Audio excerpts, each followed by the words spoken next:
너희가 나를 사랑하면 나의 계명을 지키리라. 내가 아버지께 구하겠으니 그가 또 다른 보혜사를 너희에게 주사 영원토록 너희와 함께 있게 하리니 그는 진리의 영이라. 세상은 능히 그를 받지 못하나니 이는 그를 보지도 못하고 알지도 못함이라. 그러나 너희는 그를 아나니 그는 너희와 함께 거하시며 또 너희 속에 계시겠습니다. 내가 너희를 그와 같이 버려두지 아니하고 너희에게로 오리라. 조금 있으면 세상은 다시 나를 보지 못할 것이로되 너희는 나를 보리니 이는 내가 살아 있고 너희도 살아 있겠음이라. 그날에는 내가 아버지 안에 너희가 내 안에 내가 너희 안에 있는 것을 너희가 알리라. 함께 읽겠습니다. 나의 계명을 지키는 자라야 나를 사랑하는 자니 나를 사랑하는 자는 내 아버지께서 사랑을 받을 것이요 나도 그를 사랑하여 그에게 나를 나타내리라. 아멘. 성경에서 기도란 무엇입니까? 어제 말씀 요한복음 14장 13절 말씀을 보시면 예수님께서 내 이름으로 무엇을 구하든지 내가 행하리라 말씀하십니다. 여기서 이름이란 단지 결제용 도장이란 것을 뜻하진 않습니다. 예수님의 마음, 예수님의 삶, 예수님의 인격, 예수님이 이 땅에 계실 때 간구하신 내용, 이러한 것들을 말씀하시는 것입니다. 이러한 정리가 되어 있지 않으면 우리는 그저 구하라, 찾으라, 두드리라 라는 말씀을 단지 열심히 간절히 기도하기만 하면 응답된다라고 생각하게 됩니다. 흔히 마태복음 7장 7절을 그렇게 오해합니다. 구하라 주실 것이요, 찾으라 찾을 것이요, 두드리라 열릴 것이라. 또한 마태복음 7장 11절 말씀에서는 악한 자라도 자기 자식에게 좋은 것을 줄 줄 알거든 하물며 하늘에 계신 너희 아버지께서 구하는 자에게 좋은 것을 주시지 않겠느냐라고 말씀하십니다. 그러니 구하면 좋은 것을 주신다고 하니 내가 좋아하는 것을 구하지 아버지가 좋아하는 것을 구하지 않더라는 것입니다. 그런데 누가복음 11장에서 같은 내용의 말씀으로 나오는데 좋은 것을 무엇이라고 합니까? 바로 성령님이십니다. 구하고 찾고 드리는 것은 성령을 구한다는 것입니다. 그러면 성령이 임하면 그리스도의 영이 임하면 어떻게 되는 것입니까? 그리스도처럼 죽는 것입니다. 그런데도 그렇게 되도록 간절히 찾고 구하고 두드리시겠습니까? 스데반처럼 되는데 구하시겠습니까? 주여 저들을 용서하소서 이런 기도가 나오십니까? 그러니 우리가 기도라고 하는 것이 전혀 주님의 영광을 위한 것이 아닐 때가 많다라는 것이죠. 그러면 성경에서 기도란 무엇이겠습니까? 아들로 통하여 하나님께 영광이라는 것입니다. 그러면 아들이 이 땅에 살면서 무엇으로 하나님의 영광을 돌린 것입니까? 아버지의 뜻을 이루기 위하여 기도하신 것입니다. 자신을 위하여 기도한 것이 아니라 아버지의 뜻을 위하여 기도하신 것입니다. 그러므로 겟세마네 동산의 기도가 무엇입니까? 아버지여 내 뜻대로 마옵시고 아버지의 뜻대로 하옵소서라는 기도입니다. 결국 최고의 기도는 내 뜻이 이루어지는 것이 아니라 하나님 아버지의 뜻이 이루어지는 것이 기도라는 것입니다. 하나님 아버지의 뜻만이 우리에게 가장 좋은 것을 주시기 때문입니다. 그런데 하나님이 우리에게 좋은 것을 주신다는 것과 우리가 좋아하는 것이 다릅니다. 그것이 문제라는 것이죠.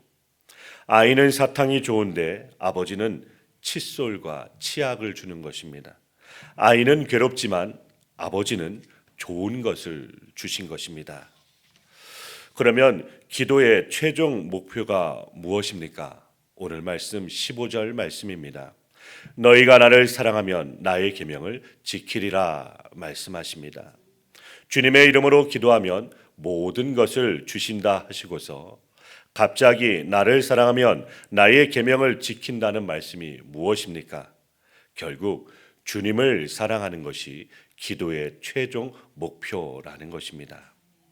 주님의 계명을 지킨다는 것도 역시 주님을 사랑하는 것이며 내 이웃을 내 몸처럼 사랑하는 것입니다. 그러면 누가 그런 기도를 할 수 있겠습니까? 우리는 이런 기도를 죽었다가 깨어난다고 하여도 할 수 없는 것이 바로 사람의 본성입니다. 그러니 예수님께서 보혜사를 보내신다는 것입니다. 예수님이 구하시는 것은 바로 보혜사를 보내시는 것입니다. 16절 말씀입니다. 내가 아버지께 구하겠으니 그가 또 다른 보혜사를 너희에게 주사 영원토록 너희와 함께 있게 하시리라. 아멘. 주님께서 구하시는 기도가 있다는 것입니다. 그 기도는 바로 보혜사를 우리에게 주사 영원토록 함께 거하시게 하시는 것입니다. 우리의 기도의 최종 목표가 주님을 사랑하는 것인데 우리가 안 되는 것을 너무나 주님께서 잘 아시기에 우리에게 보혜사를 보내주시는 것입니다. 이렇게 하여 보혜사가 우리에게 오시면 우리의 고집을 꺾으시고 결국 주님을 사랑하는 사람으로 만들어 가시겠다는 것입니다. 이것이 바로 우리를 향한 하나님의 끝없는 사랑인 것입니다. 우리는 나를 사랑하는데 주님은 자신을 사랑하는 사람으로 만들어 내시겠다는 것입니다. 그러면 그 사랑에 결국 항복당하여서 우리가 주님을 사랑합니다 라는 고백이 나오는 것입니다. 이 일을 오늘도 이루어 내고 계십니다.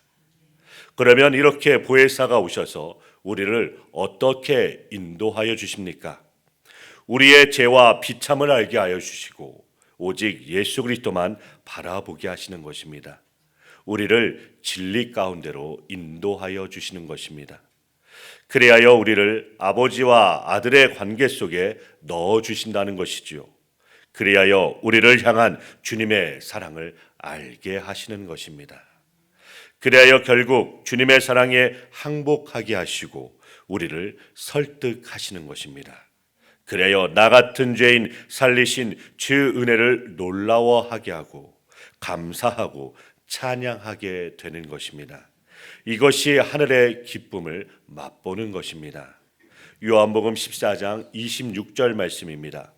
보혜사 곧 아버지께서 내 이름으로 보내실 성령 그가 너희에게 모든 것을 가르치고 내가 너희에게 말한 모든 것을 생각나게 하리라.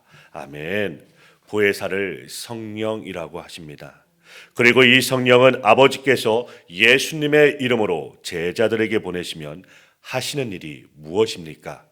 예수님의 가르침을 생각나게 하시고 가르치시는 분이라는 것입니다. 무엇을 가르치고 생각나게 하시는 것입니까? 예수님의 가르침을 생각나게 하시고 또 진리 가운데로 인도하시는 것이 성령님이 하시는 일입니다. 그러나 17절 말씀을 보시겠습니다. 그는 진리의 영이라 세상은 능히 그를 받지 못하나니 이는 그를 보지도 못하고 알지도 못함이라. 그러나 너희는 그를 아나니 그는 너희와 함께 거하시며 또 너희 속에 계시겠음이라. 아멘.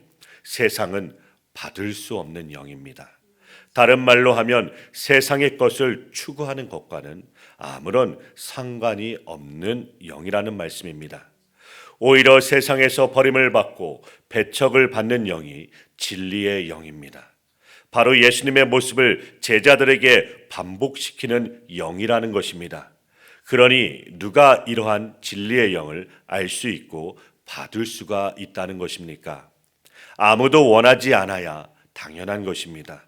예수님을 사람들이 원하지 않았듯이 진리의 영을 사람들이 원하지 않는 것입니다. 진리의 영이 오시면 우리를 진리 가운데로 인도하시니 세상과 충돌이 일어나는 것입니다. 이것이 바로 성령이 임한 증거입니다. 다시 17절 말씀을 보겠습니다. 그는 진리의 영이라 세상은 능히 그를 받지 못하나니 이는 그를 보지도 못하고 알지도 못함이라. 그러나 너희는 그를 아나니 그는 너희와 함께 거하시며 또 너희 속에 계시겠음이라. 아멘. 세상은 받지 못합니다. 그러나 너희는 그를 안다는 것입니다.